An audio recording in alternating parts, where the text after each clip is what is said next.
Attention, the following broadcast has been approved by Outcasted OC. Viewer discretion is advised. Incoming transmission in 5, 4, 3, 2, 1.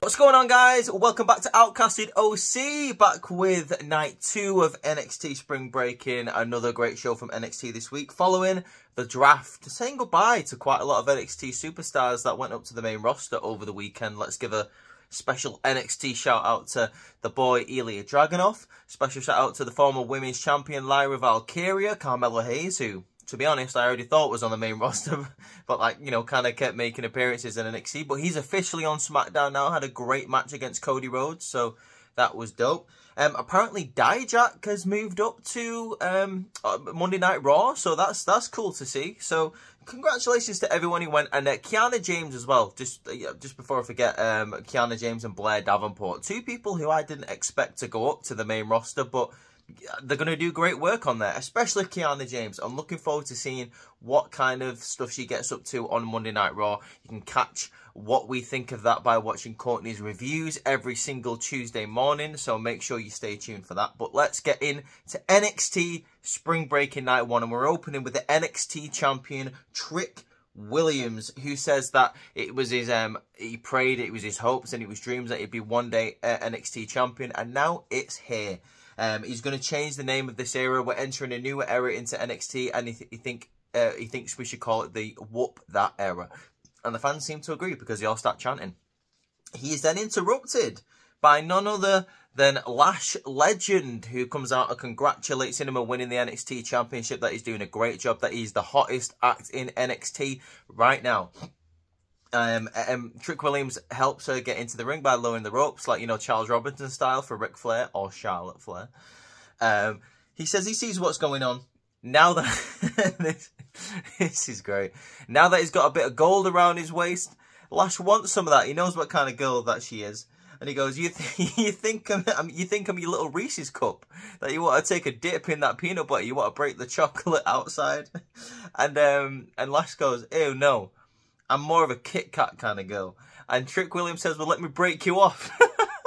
So good. It was so good. Like, these two have great chemistry, like, on the microphone. It's really cool to see. She's holding an envelope, and she says once this is revealed, everything will come crashing down. She doesn't reveal the envelope, but she leaves the ring, and later on in the night, the Metaphor are talking about how we're going to find out what is in that envelope next week. So that's going to be interesting to see what kind of dirt, what kind of information they've got on Trick Willie, baby. I don't know what that's going to be. I can't really think about what that is, but I'm certainly excited to see where that's going. And what I will say is I'm excited to see if the Metaphor are going to be in the main event scene. I love Noam Dar. I love that whole group. I think they're very entertaining. So to see them in the main event scene, yes, please give me some of that. We open up the night with the first match, and it is for the North American Championship. We have the champion Obafemi defending against the Viking Raider Ivar, and this is a really cool dynamic in terms of just because Ivar doesn't have the weight advantage, in terms of, like, they're both big meaty men slapping meat, so he has to resort to his more fast-paced, high-flying kind of style, does Ivar, which really benefits him in this match, because obviously Obafemi doesn't have that high-flying style, so that's just another card in Ivar's deck that he can play. There's a beautiful senton from the ring apron onto Obafemi in this match. Ivar does end up cross-bodying Obafemi through the barricade, which is really cool. And this match comes to an end. Well, we think it comes to an end where Ivar hits the Doomsault on Obafemi, who manages to get his foot on the rope. So fair play to Obafemi. Sort of a greenhorn in this game, someone who hasn't been doing this for very long. But, he manages to show some ring awareness and put his feet on the rope. What I like about this match is, obviously with Obafemi, we get a little bit of, obviously he's like, not a lot of experience on his point. But because of Ivar being such a solid hand, it really isn't that noticeable. It's really cool to see Obafemi being allowed to show his best sides. Like, he's quite good on the microphone, is Obafemi, but when his shortcoming is in ring work. But not to an extent where, you know, is unsafe or he shouldn't be there, he shouldn't be the champion. You can see him improving every single week, and the fact that he can work with so many different people in that ring really goes to show you how good he's becoming.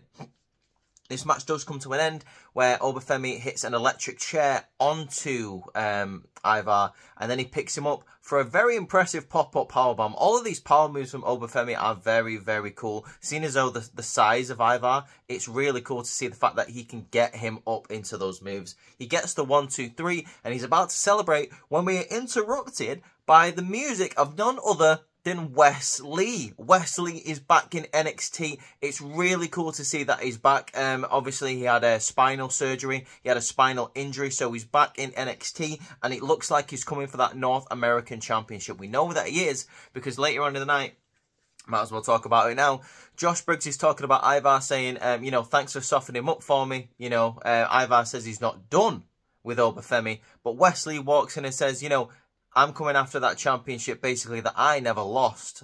Josh Briggs has a problem with that, so he challenges Wesley to a match next week, because he just says, you know, just because you lost that championship doesn't mean you can just come in here after leaving and thinking you can get all the championship matches that you want. After Josh Briggs leaves, Ivar stands up and says he's still not done with Obafemi, like really putting an exclamation point on what he was saying to Josh Briggs earlier on in this segment. But going back to the actual flow of the matches, we go backstage to where Fallon Henley is unsure whether to join Thea Hale out there tonight for a match with Jacy Jayne, especially seeing as though she wasn't drafted last week or on Monday Night Raw, so she's a little bit unsure of herself, and she maybe thinks that Jacy Jayne is right. Chase U and Thea Hale plead with Fallon Henley to join him tonight, and she accepts. Jacy Jayne versus Thea Hale is obviously the match next. Thea Hale wins this match quite handedly, to be honest with you. She gets Jacy Jayne into a Kimura lock where Jacy Jayne taps out. After the match is the most interesting part. They're all about to leave the ring. Is Chase U when Fallon Henley knocks down Thea Hale from behind. Essentially looks like she's turning heel. I thought this was a very strange move, but an interesting one at that. I do want to see where this is going. I do want to see what they're doing with Fallon Henley in the future. But after Jacy Jayne lost this match, I mean, I'm not sure, was she drafted? I'm not sure if she was drafted or not, but it'll be interesting to see if she wasn't and what the NXT plan to do with Jacy Jayne after this loss. We now go to, where do we go? Let's have a gander. Oh, yeah, we go to a kind of a hype package for Tyson and Tariq, a new tag team that was advertised last week that are having the first match on NXT this week versus the OC. Before this match, they're talking about how long they've been friends for, basically showing what their interests are, you know, basically introducing the audience to the new tag team. We do get a very impressive tag team match here. Tyson and Tariq versus the OC. Tyson and Tariq really bring it to the OC. Really show why they've been called up from NXT Level Up, I suppose. I've not really seen much of them because I don't watch Level Up. But these two guys are very, very impressive. I've got to give it to them. They put up a really good fight. They get quite a lot of offense in this match. Unfortunately, it's just not to be, however, because the OC hit the Magic Killer onto, I believe it's Tariq for the 1, 2, 3. But I definitely want to see more of these guys in the ring in NXT for the next couple of weeks. I cannot wait to see what they've got in store. It looks like, obviously, WWE are high on these two because, you know, this is NXT Spring Break, an NXT special, and they're making their debut. So, really impressive to see.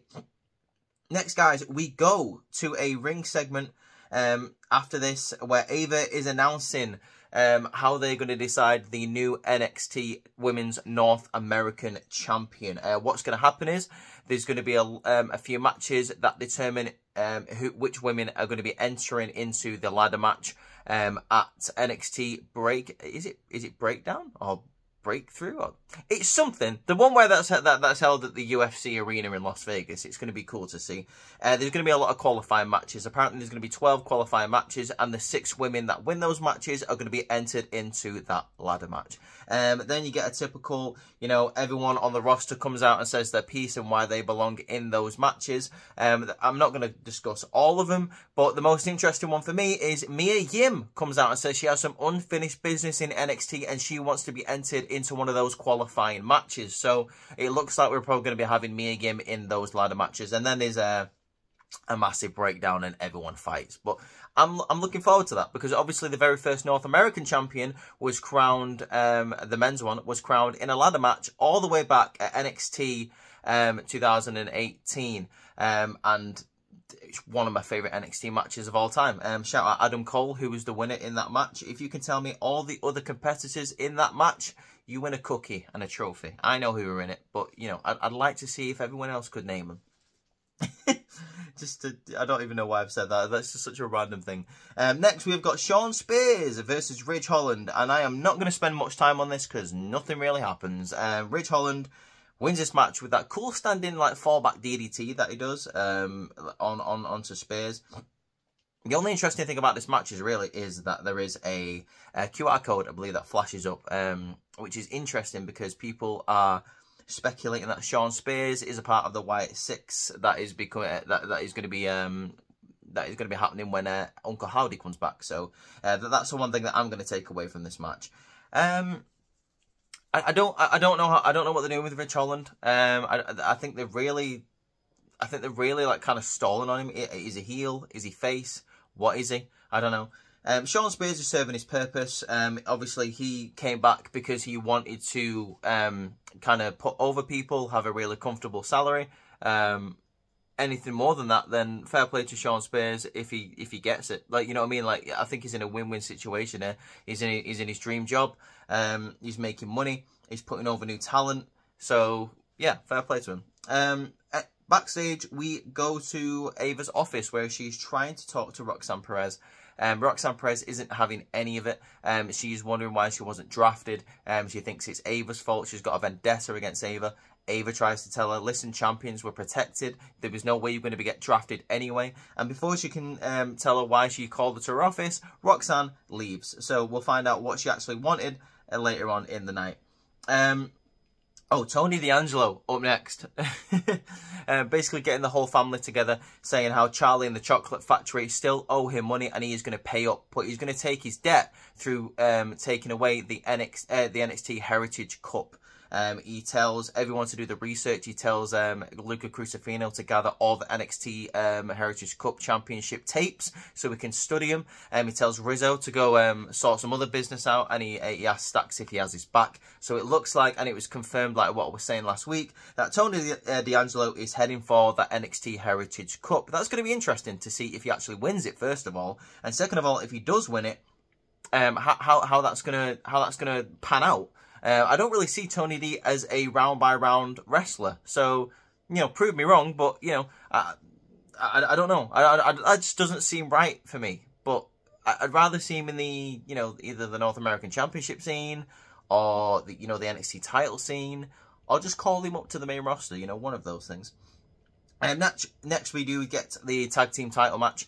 It is the Final Testament AOP versus the champions Axiom and Nathan Frazer. And let me just say about this match,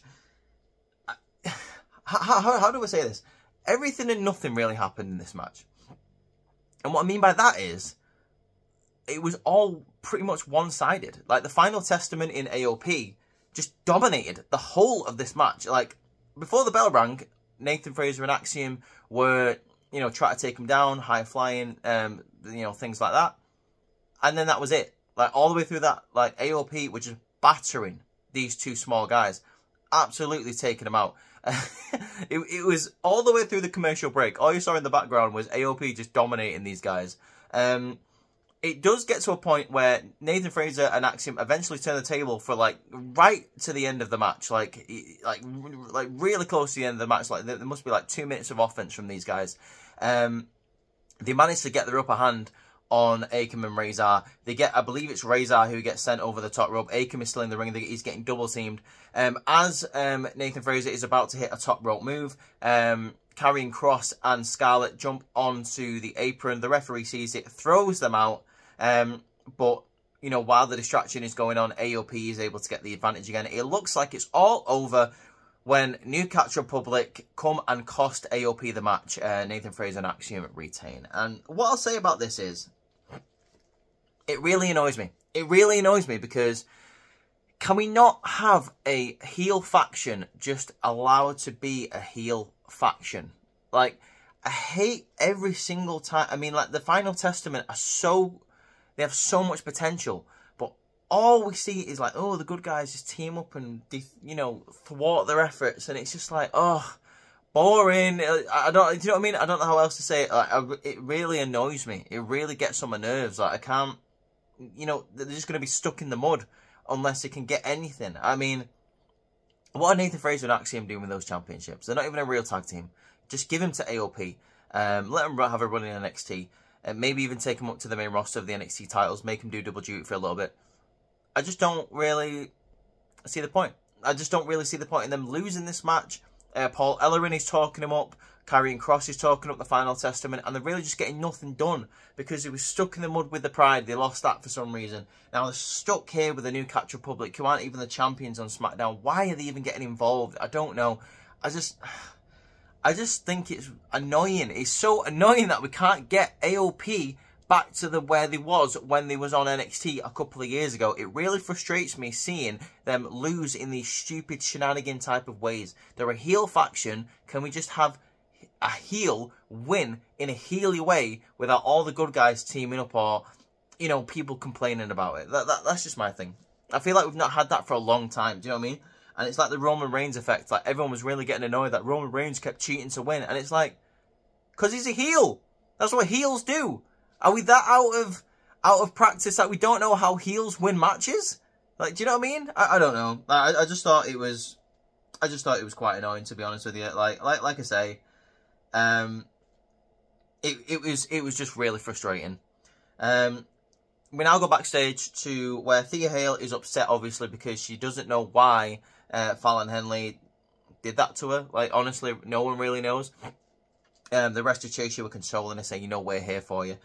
Ridge Holland walks past Chase U, and Andre Chase basically tells Ridge Holland, like, if you need me, I'm here if you want to talk about it. I've been going through my own, things at the moment, so I totally understand where you're coming from, but it looks like you're doing quite well. And Ridge Holland seems to go, thanks, man, I appreciate it, etc. The whole reason Ridge Holland walks past is because he's asking how Thea Hale is, which, begs the question again, is he a heel or is he a face? What is he? I don't know what he is, but, next, we do get, oh god, do we even have to talk about this? Right, so last week Idris Enofe broke a mirror. Well, this week, Brindley Reese wants to cheer him up, and she brings him a load of, little patches, what are they called? They're not fridge magnets, like the little pug things. I don't know, whatever they are, little stickers. And on them are black cats, and it's like, oh, black cats are bad luck, etc. I don't know what the hell is going on.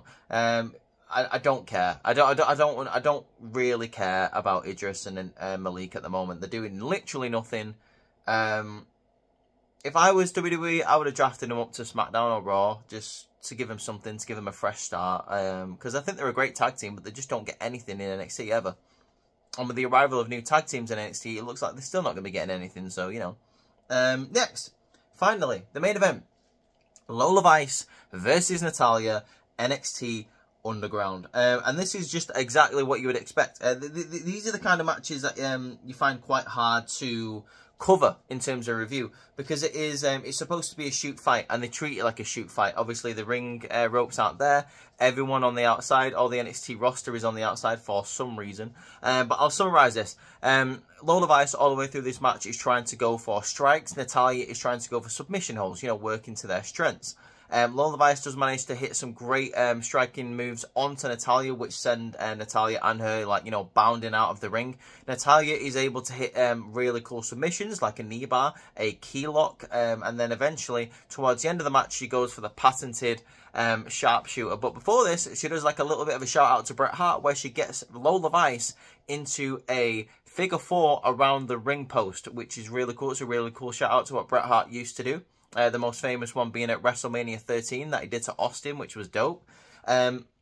This match, however, comes to an end where Natty has Lola Vice in the sharpshooter. She's trying to grab everything around the ring to try and escape because obviously there's no rope, so she's trying to grab people on the outside.